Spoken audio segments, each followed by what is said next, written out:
Alien girl casually goes into heat, increasing her feminine parts after smelling human sweat. Connor Mitchell's muscles burned with the satisfying ache of a good workout. Sweat glistened on his bare torso, trickling down the defined ridges of his abdomen as he completed his final set of deadlifts in the station's gym. The massive interstellar hub known as Nexus Station was home to dozens of species, but the gym was blissfully empty. This cycle just how he preferred it. He grabbed his towel, wiping his face, and running it through his damp light brown hair. The military grade environmental systems kept the station at a perfect temperature for most species, but human physiology ran hot. During exercise, Connor had been stationed on Nexus for 6 months now, as part of Earth's diplomatic exchange program, and he still hadn't fully adjusted to the artificial gravity or the constant hum of the station systems. The pneumatic doors hissed open, and Connor glanced up, his blue eyes widening slightly at the newcomer. A female Vidian stepped into the gym, her emerald green skin catching the light. Her silver hair cascaded down her back in a shimmering waterfall, and her athletic frame was showcased in a form-fitting gray tank top and shorts that emphasized her lean physique. Connor nodded politely before turning back to his weights. Vidians were known throughout the galaxy as exceptional scientists and diplomats, their civilization having achieved space travel centuries before humans. This particular Vidian seemed focused on her own workout, heading straight for the cardio equipment. Good cycle, she said in perfect English, her voice melodic, with the slight accent common to her species. Good cycle, Connor replied, continuing to rack his weights. He was accustomed to the various alien species on the station, but interaction was typically limited to professional settings. The gym was usually his sanctuary. The Vidian woman began her warm-up routine, and Connor couldn't help but notice her graceful movements. There was something almost hypnotic about the way she moved, each motion precise and fluid. He was about to head for the showers when he heard a small gasp. Turning, he saw the Vidian woman frozen in place, her eyes wide, hands clutching at her midsection. "Are you all right?" Connor asked, taking a step toward her. She didn't respond immediately, her silver eyes darting around the room before landing on him. She began, then stopped, her body shuddering slightly. "Something's happening." Connor moved closer, concern etching his features. "Do you need medical assistance?" "I can call." "No," she exclaimed, backing away. "No doctors, just stay back for a moment." Connor halted, respecting her space but remaining alert. The Vidian woman was breathing heavily, now her hands moving from her midsection to her chest, and then to Connor's astonishment to her backside before his eyes. Her body began to change. Her already athletic form seemed to fill out her chest, swelling visibly beneath her tank top, the fabric straining against the sudden expansion, but most dramatically her hips and buttocks expanded rapidly, taking on a pronounced curvaceous shape that strained against her shorts. "Holy," Connor muttered, unable to tear his eyes away. "What's happening to you?" The Vidian woman looked mortified, attempting to cover herself with her arms, though the changes made this increasingly futile. It's a biological response," she managed, her voice strained. "Something triggered my reproductive cycle. This isn't supposed to happen here." Connor's mind raced. He studied xenobiology as part of his diplomatic training, but nothing had prepared him for this. "What triggered it? Is there something I can do to help?" She looked at him, her silver eyes wide with a mixture of embarrassment and something else, something primal. "It's you," she said quietly. "You're sent human male pheromones during physical exertion. They're similar to Vidian mating signals." Connor felt heat rise to his face that had nothing to do with his workout. "My sweat triggered this." She nodded, attempting to maintain her dignity despite her rapidly changing Physiology. I'm Alani, by the way, she said, a hint of dark humor in her voice. I'd shake your hand, but I'm a bit preoccupied at the moment, despite the bizarre situation. Connor couldn't help but smile. Connor Mitchell, and I think handshakes might be the least of our concerns right now. Alani attempted to adjust her clothing, which was now comically ill-fitted to her new proportions. I need to get back to my quarters before anyone sees me like this. The changes should stabilize soon, but she gestured helplessly at her transformed body. Let me help, Connor offered, grabbing his jacket from his gym bag. Here to wrap this around your waist. I'll escort you to your quarters. Alani hesitated, then accepted the jacket, tying it around her hips. Thank you.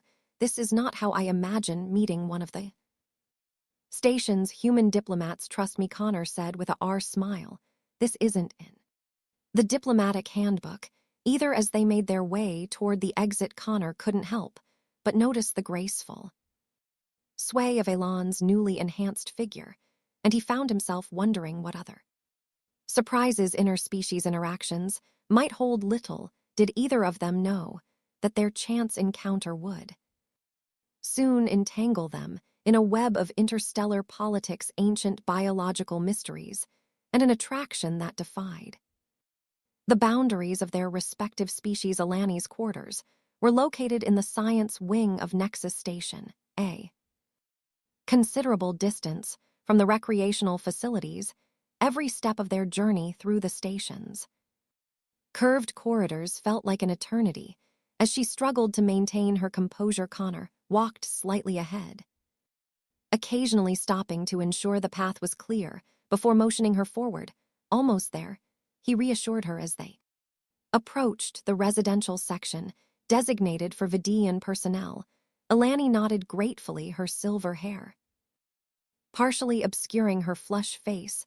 The biological changes had stabilized, but her body remained dramatically altered. Her feminine attributes now prominently displayed despite Connor's jacket, tied around her waist. Door code 72991 Alpha. She whispered as they reached her quarters. Connor input the sequence, and the door slid open with a soft hiss. Once inside, Alani let out a long breath, leaning against the wall. Her quarters were sparsely decorated, but distinctly alien crystal-like structures that humans might mistake for art pieces served as Vidian data storage, and the lighting had a subtle green tint that mimicked the sunlight of her home world.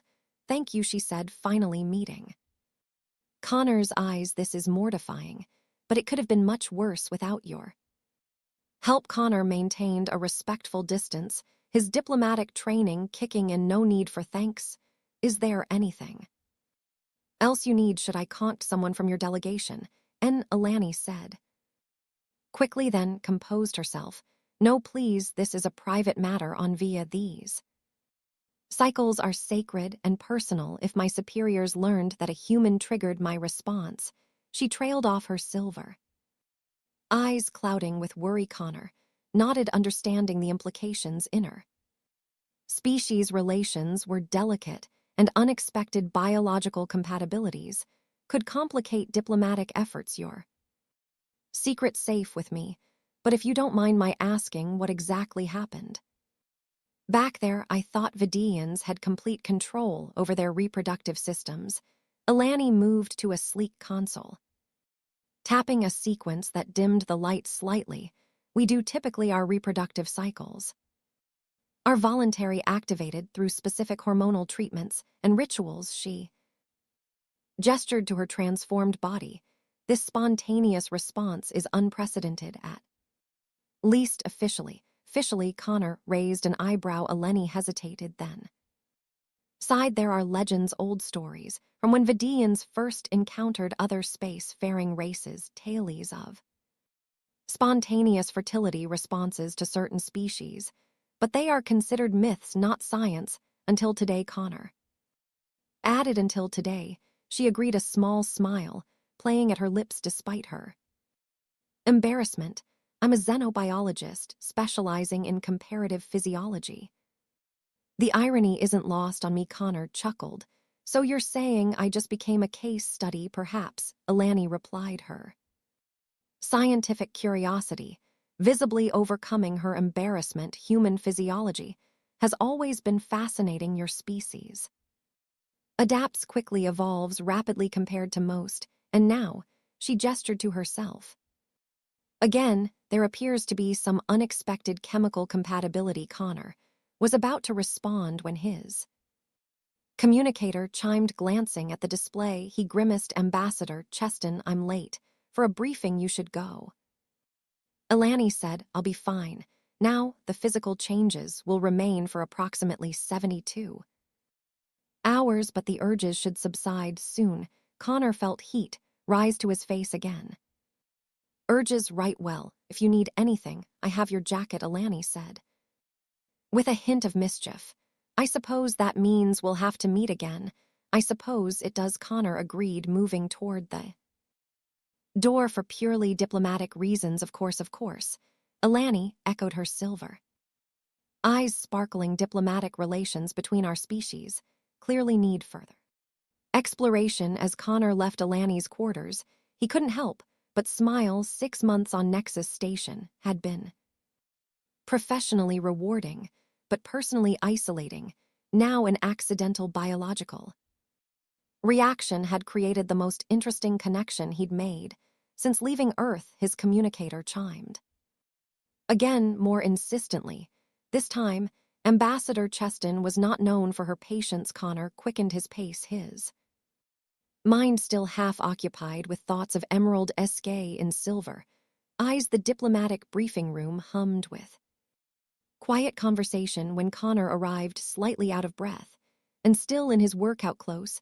Ambassador Cheston, a stern woman with a reputation for impeccable standards, fixed him with a disapproving stare. Mr. Mitchell, how kind of you to join us, she said, her voice cool. My apologies, Ambassador, Connor replied, sliding into an empty seat. There was a situation in the gym that required my attention, a diplomatic situation, I hope. Chest responded, since that is your actual job, before Connor could formulate a response. The doors opened again, and a delegation of Vidians entered. Connor recognized most of them from previous meetings, high-ranking scientists and diplomats representing their home world's interests on Nexus Station. What he didn't expect was the tall, imposing Vidian male at their center, whose elaborate silver robes and stern expression marked him as someone of significant importance. Ambassador Cheston, the Vidian leader, said, his voice deep and resonant, thank you for accommodating this unscheduled meeting. Cheston bowed slightly. High Counselor Theon, NEX Station is honored by your unexpected visit. Connor stiffened in his seat. High Counselor Theon was one of the most powerful political figures in the Vidian conclave, rarely seen outside their home world. His presence on the station was significant and potentially troubling. I come on a matter of some delicacy. Theon continued, his gaze sweeping the room before landing on Connor. The Vidian eyes narrowed slightly. It concerns the integration of humans into our shared galactic community. Chest's expression remained neutral, but Connor could sense her tension.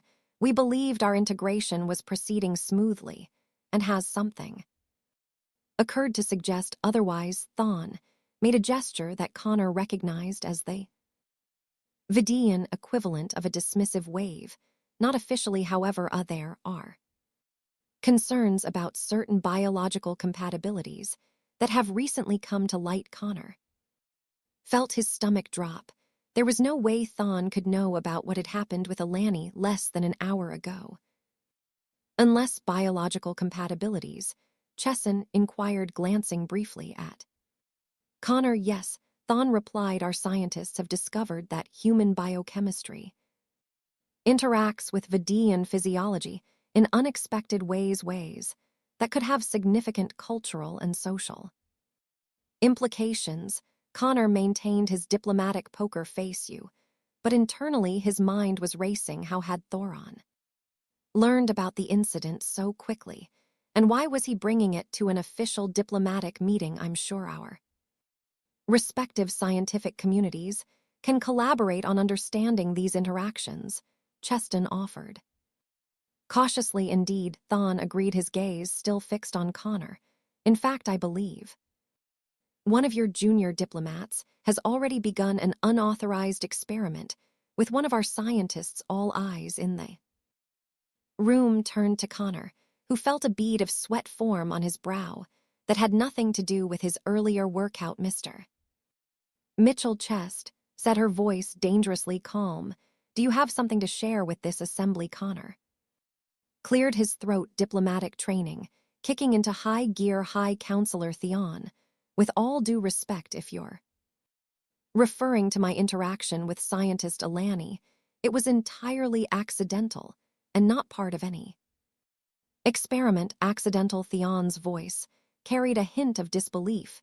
You accidentally triggered a sacred Vidian biological process.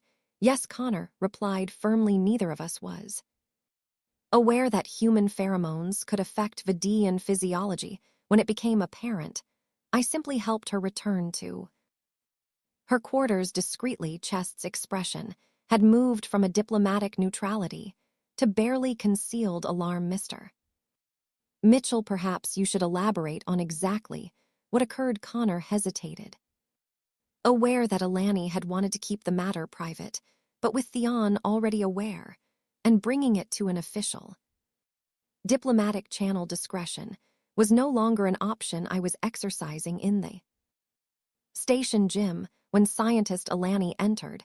After being exposed to my perspiration, she experienced an unexpected biological response.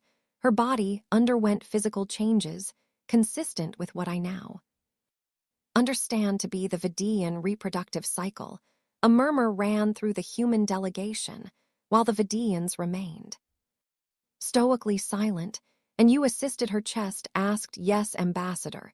It seemed the right thing to do. Theon made a sound that might have been a scoff. The right thing would have been to alert Vidian medical personnel immediately. Instead, you chose to escort her privately, establishing a one-on-one connection during a vulnerable biological state. Connor felt a flash of indignation.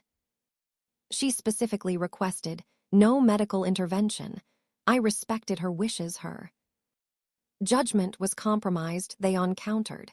And now we face a potential diplomatic incident. Cheston intervened smoothly. High Counselor, while the situation is unexpected, I failed to see how it constitutes a diplomatic incident. No protocols were violated, and both parties acted in good faith. The issue, Theon said, his voice hardening, is that scientist Alani is not merely a researcher. She is my daughter, and she is betrothed to unite our house with another prominent family, a union that has significant political implications for our people. The revelation hit Connor like a punch of the gut. Lonnie hadn't mentioned any of this, not her connection to Theon, nor her betrayal. Furthermore, Thon continued, our traditions dictate that once the reproductive cycle is triggered, certain bonds are formed, bonds that our culture views as sacred and binding. Chest's diplomatic composure finally cracked. Are you suggesting that my junior diplomat is now culturally married to your daughter? Not married, Theon corrected, but biologically synchronized in a way our traditions cannot ignore. It complicates matters significantly. Connor found his voice again. High Counselor, I had no intention of interfering with Vidian customs or your daughter's betrayal. If there's a way to reverse this synchronization, there is. Not, Thon interrupted, which is why I've come personally to resolve this matter before it escalates further. The tension in the room was palpable as Thern and Chest engaged in a silent battle of wills. Connor felt as though he were watching a high-stakes chess match where he had unwittingly become a crucial piece. Finally, Chest spoke. What resolution do you propose? High Counselor Theon's gaze returned to calculating. in cold Mr. Mitchell will be reassigned immediately to a post far from Nexus Station, and any Vian territory my daughter will return with me to Veridia for purification rituals. We will issue a joint statement attributing the incident to a previously unknown biochemical reaction and implement protocols to prevent future occurrences, and if we find these terms unacceptable, challenged, then Thon said with deadly calm, I will be forced to reconsider the Vidian Conclave's position on several key treaties currently being negotiated with Earth. The implied threat hung in the air. Connor knew those treaties represented years of careful diplomacy and were vital to Earth's expanding role in galactic politics. Before Chest could respond, the briefing room doors slid open again. Alani stood in the entrance, her transformed figure impossible to hide despite wearing a flowing Vidian robe. Her eyes blazed with determination as she surveyed the room. Father, she said, her voice clear and strong, I believe I should have a say in my own future. The room fell silent as all eyes turned to the unexpected newcomer, whose arrival had just transformed an already complex diplomatic situation into something far more unpredictable. The diplomatic briefing room had fallen into stunned silence. Alani stood in the doorway, her transformed figure commanding attention, despite the flowing robe she wore to conceal it. Her silver hair was pulled back in a formal style, but a few strands had escaped, framing her face in a way that somehow made her look both vulnerable and determined. High Counselor Theon recovered first, his expression hardening as he addressed his daughter Alani. This is not the appropriate venue. For what, Father? She interrupted, stepping fully into the room. For me to have a voice in decisions that affect my life, my body, my future. Connor watched the exchange with a mixture of admiration and concern. In the short time he'd known Alani, he hadn't pegged her as someone who would directly challenge authority, especially not the authority of one of the most powerful Vidians in the galaxy. Ambassador Cheston, ever the diplomat, seized the opportunity to regain control of the situation. Perhaps we should adjourn the formal meeting and allow the family to discuss this privately. No, Alani said firmly, this has become a diplomatic matter, has it not? Then it should be addressed with all parties present. She moved further into the room, and Connor noticed she walked with a slight unsteadiness, whether from her physical transformation or nervousness. He couldn't tell. When she reached the central table, she placed her hands on its surface, steadying herself. The biological synchronization my father speaks of is real. She acknowledged, her gaze sweeping the room before settling on Connor. But it's not what he's implying. Theon made a dismissive gesture. You are not qualified to interpret our most sacred traditions, daughter. I am a xenobiologist specializing in comparative physiology. Alani countered, a flash of anger in her silver eyes, and I've spent the last hour reviewing every historical and scientific record available on spontaneous reproductive cycling. What happened is unprecedented, yes, but it does not create an unbreakable bond. Connor felt a weight lift from his shoulders, though he was surprised to also feel a twinge of disappointment. He pushed the confusing emotion aside, focusing on the diplomatic crisis at hand. If I may, he interjected carefully, it seems there's a scientific question here that's being treated as a cultural one. Perhaps we should separate the two issues. Ambassador Chest nodded approvingly, a sensible suggestion, Mr. Mitchell. Theon's expression remains stony. Impossible in Vidian culture. Biology and tradition are inseparable. That's not entirely true, Father. Alani said, her voice softening slightly. Our history is full of examples where tradition adapted to new biological understandings. She turned to address the full assembly. What happened between myself and Diplomat Mitchell was indeed triggered by a biochemical compatibility. We didn't know existed his human pheromones contain compounds remarkably similar to those produced during the Vidian mating ritual. My body responded instinctively, which is precisely why. This matter is so serious, Theon. Interjected, the physical changes my daughter has undergone are sacred in our culture. They occur only when a Vidian female has found her compatible mate. Connor shifted uncomfortably in his seat. With respect, High Counselor, it was an accidental exposure. Neither of us intended. Well-intention is irrelevant, Theon. Cut him off. The biological response has occurred by our most ancient laws. You have initiated a binding connection. Eleni straightened her posture, her transformed figure more pronounced with the movement. Father, you know as well as I do that those laws haven't been enforced for generations. They were written before we understood the biochemistry of our reproductive cycles. They have not been enforced on.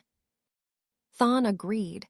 Because they have not been needed. Nav Vidian has experienced a spontaneous cycle in over 3 centuries. Ambassador Cheston cleared her throat. While I respect Vidian traditions, High Counselor, I cannot agree to the reassignment of my diplomat, based solely on a biological accident. Theon's eyes narrowed. Then, perhaps you would prefer we make a public announcement about how human biochemistry can trigger uncontrolled reproductive responses in Vidian females. I'm certain that would benefit interspecies relations. The threat hung in the air. Connor glanced at Ani, whose emerald complexion had darkened with what he assumed was the Vidian equivalent of a blush. There is another option, Eleni said quietly. All eyes turned to her. The trials of compatibility, she continued, an ancient tradition that allows for the testing of a potential bond when it forms under unusual circumstances. Theon's expression shifted from anger to surprise. You cannot be serious. The trials haven't been invoked in millennia, yet they remain part of our law. Eleni countered, and they would allow us to resolve this matter without diplomatic incident or personal dishonor. Connor leaned toward Ambassador Cheston. What are these trial? He whispered. Chest shook her head slightly, indicating she was as much in the dark as he was. Eleni seemed to hear his question. The trials of compatibility are a series of challenges designed to test whether two individuals are truly suited to one another biologically, intellectually, and spiritually. If we pass, the bond is recognized. If we fail, the bond is considered a biological anomaly and can be ceremonially dissolved. And my daughter's betrothal, Thene demanded, would remain intact if the trials proved the synchronization was merely an accident. Eleni replied, it's the perfect solution. Father, we honor tradition, while acknowledging modern science. Connor found himself admiring Elan's quick thinking and diplomatic skill. She'd found a path that respected her culture's traditions, while potentially freeing both of them from an unwanted entanglement. I'm willing to participate in these trials, he said, earning a sharp look from Ambassador Cheston, if it will resolve the situation without diplomatic consequences. Chest's expression made it clear she would have words with him later, but she didn't contradict him. Publicly, Taryn was silent for a long moment, his gaze moving between his daughter and Connor. Finally, he spoke. The trials of compatibility require a formal declaration of intent from both parties. Are you prepared to make such a declaration? Human Connor hesitated, suddenly aware of the gravity of what he was agreeing to. He knew nothing about these trials, or what they entailed. For all he knew, they could be dangerous or humiliating. But looking at Eleni, her silver eyes pleading her transformed body, a testament to the bizarre situation they'd found themselves in, he found himself nodding. He said firmly. As am I. Eleni added. Thon's expression was unreadable. Very well. The first trial will commence tomorrow, at the rising of Vidia's primary son, Ambassador Cheston. Your presence as witness would be appreciated. Chest inclined her head, of course, high. Counselor, until then, continued Diplomat Mitchell, will be restricted from any contact with my daughter. Preparation for the trials must be done in isolation. With that, he gestured to his entourage, and the Vidian delegation began to file out of the briefing room. Eleni lingered for a moment, her gaze meeting Connor's. "Thank you," she mouthed silently before following her father as the door closed behind them. Ambassador Cheston turned to Connor, her expression a mixture of exasperation and curiosity. "Mr. Mitchell," she said, "I hope you realize what you've just committed yourself to." Connor ran a hand through his still damp hair. "Honestly, Ambassador, I have no idea, but it seemed like the only way to avoid a diplomatic incident. Perhaps," Chest conceded, "or perhaps you've just created a larger one. These trials could be anything: physical challenges, psychological tests, who knows what else." "I'll handle it," Connor assured her, with more confidence than he felt. "How bad could it be?" Cheston's expression didn't inspire confidence. "I suggest you use your isolation period to learn everything you can about Vidian mating rituals and these trials of compatibility.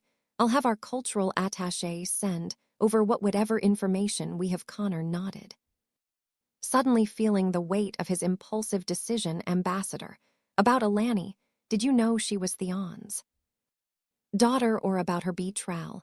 "No," Chest admitted. "High Counselor Theon is notoriously private about his family, and Vidian betrothals, especially politically motivated ones, are rarely announced until just before the union ceremony." Connor absorbed this information, wondering what else he didn't know about Eleni.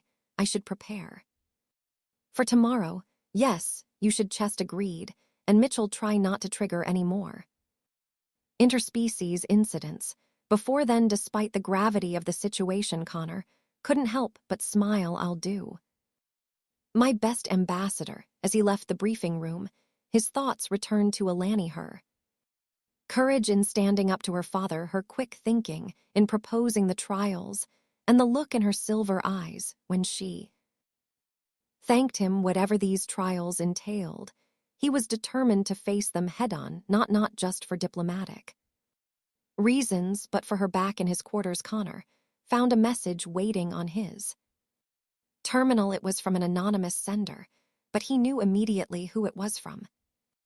"The first trial tests physical attunement. Be ready to move as one. And Connor, thank you for standing with me. Few would have done the same." Connor read the message twice before it automatically deleted itself. Physical attunement, moving as one. What exactly had he got himself into? With a sigh, he began researching Vidian customs, preparing himself for whatever tomorrow might bring. The ceremonial chamber aboard Nexus Station had been transformed overnight. What had once been a multi-purpose meeting room now glowed with bioluminescent Vidian symbols along the walls. The air was heavy with a sweet, spicy scent that Connor couldn't identify, but found strangely calming. He arrived precisely at the designated time, dressed in the garments that had been delivered to his quarters, a form-fitting black bodysuit with subtle blue accents that matched his eyes. The material was unlike anything he'd worn before, simultaneously lightweight and protective, clinging to his muscular frame like a second skin. Ambassador Chest stood to one side of the chamber, her diplomatic uniform impeccable as always. She gave Connor a slight nod as he entered, her expression revealing nothing. "Diplomat Mitchell." "High Counselor." Thuron's voice echoed through the chamber. The Vidian leader stood on a raised platform, dressed in ceremonial silver robes that seemed to capture and reflect the room's ambient light. "You have come to undertake the first trial of compatibility." "I have," Connor confirmed, his voice steady despite the nervousness churning in his stomach. And do you understand that these trials are binding under both Vidian law and the Species Cultural Respect Treaty of 2187? Connor nodded. I dispan very well. Theon gestured toward a side entrance, then let us begin. The door slid open, and Alani entered. Connor's breath caught in his throat. She wore a bodysuit similar to his, but in a deep emerald that complemented her skin tone. The material did little to conceal her transformed figure. If anything, it enhanced it, highlighting the dramatic curves that had developed after their encounter in the gym. Her silver hair was braided elaborately with small glowing crystals woven throughout. She was, Connor realized. With a jolt, absolutely stunning. Their eyes met across the chamber, and Connor felt something stir within him, a connection that transcended the bizarre circumstances that had brought them together. The first trial, Theon announced, tests physical attunement. In Vidian tradition, compatible mates must move as one, anticipating each other's actions, without words or signals. A circular platform in the center of the room began to glow. Connor recognized it as a holographic projection system, similar to those used in combat training on Earth. You will dance, Thon continued, not a choreographed performance, but a responsive flow. The system will provide musical tones and visual cues. You must respond together, moving in harmony. The trial ends when you achieve perfect synchronization, or when one of you falters. Connor glanced at Alani, who gave him a small, encouraging smile. Dancing wasn't exactly his forte, but he'd been through enough combat training to have decent reflexes and body awareness. Take your positions, Theon instructed Connor, and Alani stepped onto the circular platform, facing each other up close. Connor could see the nervousness in her silver eyes, despite her composed exterior. I got your message, he whispered. Thanks for the warning. I wish I could have told you more, she replied softly. Just feel the rhythm and watch my movements. We need to harmonize our energy. Before Connor could ask what that meant, the first musical tone sounded, a deep, resonant note that seemed to vibrate through his very bones. A pattern of light appeared on the floor between them, pulsing in time with the music. Alani began to move, her body flowing like water. Connor tried to mirror her, but his movements felt stiff and awkward by comparison. The light pattern shifted. Establishment. Alani's eyes widened. That's wonderful news. When do they want us to return? Not for another 3 months. They know we're needed here to complete the cultural integration protocols. Connor pulled her closer. Besides, I'm still learning. Yesterday, your cousin had to explain why it's considered charming when I mispronounce the traditional dinner blessing, but scandalous when I use the wrong hand gesture during the morning ritual. You're doing remarkably well, Elen assured him. The elders are impressed by your dedication to our ways. No human has ever embraced Vidian culture so thoroughly. I have excellent motivation, Connor murmured, his hands sliding down to appreciate the curves that had first caught his attention. In the gym that day, Elan's skin flushed a deeper green at his touch. We have 2 hours before the council session, she whispered, her silver eyes darkening with desire. Is that an invitation, Ambassador? Connor asked, his voice dropping to a husky tone that he knew sent sh through her. It's a Vidian custom, she replied with mocked seriousness. Newly bonded pairs must but strengthen their connection regularly during the first year. Well, far be it from me to disrespect local customs, Connor said, allowing her to lead him back into their private chambers. Later, as they lay entwined in the afterglow of their passion, Alani traced the contours of Connor's face with gentle fingers. Do you ever regret it, leaving your life on the station behind, becoming part of my world? Connor captured her hand and kissed her palm. Not for a second, though I do have one complaint. Elen raised a silver Eyebrow, oh, I still can't pronounce your father's formal title correctly, I think. He winced at least 3 times during last week's reception. Her laughter filled their chamber, a sound that Connor knew he would never tire of hearing, as the light of Vidya's twin suns painted patterns across their intertwined forms. He reflected that sometimes the most profound journeys began with the simplest, most unexpected moments, and sometimes, just sometimes, the scent of human sweat could change the course of 2 lives, and perhaps in time the relationship between 2 species forever.